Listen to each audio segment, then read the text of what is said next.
এদিকে দুদিনের সফরে আজ গোপালগঞ্জের টুঙ্গিপাড়ায় যাবেন প্রধানমন্ত্রী শেখ হাসিনা। এতে উচ্ছ্বসিত নেতাকর্মীরা। এই সফরে জাতির পিতার সমাধিতে শ্রদ্ধা নিবেদন করবেন প্রধানমন্ত্রী।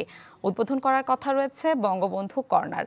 এরপর নেতাকর্মীদের সাথে শুভেচ্ছা বিনিময় সহ নানা কর্মসূচিতে অংশ নেবেন সরকার প্রধান। নগদের কাছে সব গ্রাহকই প্রিয়, তাই তো সারা দেশে ক্যাশ আউট চার্জ সবচেয়ে কম।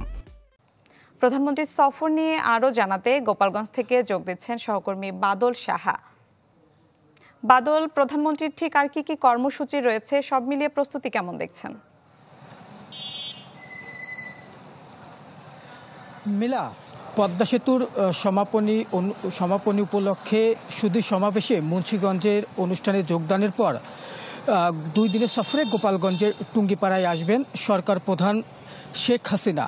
এই সফরে তিনি সন্ধ্যা 7টার দিকে টুঙ্গিপাড়ায় পৌঁছে প্রথমে জাতির পিতা বঙ্গবন্ধু শেখ মুজিবুর রহমানের সমাধিতে শ্রদ্ধা জানাবেন। এরপর তার নিজ যে বাসভবন রয়েছে সেখানে রাত্রি যাপন করবেন। পরদিন 6 জুলাই তিনি সকাল 11টায় গিমাডাঙ্গা টুঙ্গিপাড়া সরকারি প্রাথমিক বিদ্যালয়ে বঙ্গবন্ধু কর্নারের উদ্বোধন করবেন এবং এসো বঙ্গবন্ধুকে জানি শীর্ষক অ্যালবামের মোড়ক উন্মোচন করবেন। এই স্কুলটি কিন্তু বঙ্গবন্ধু পড়াশোনা করেছেন এবং এটি বঙ্গবন্ধুর স্মৃতিধন্য একটি বিদ্যালয়। আর এই কর্মসূচির পর তিনি বঙ্গবন্ধু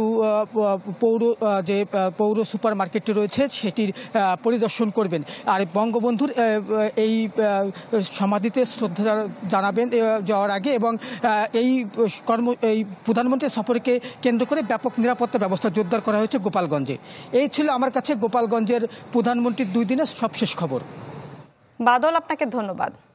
দর্শক, গোপালগঞ্জ থেকে প্রধানমন্ত্রীর সফর নিয়ে জানাচ্ছিলেন সহকর্মী বাদল সাহা।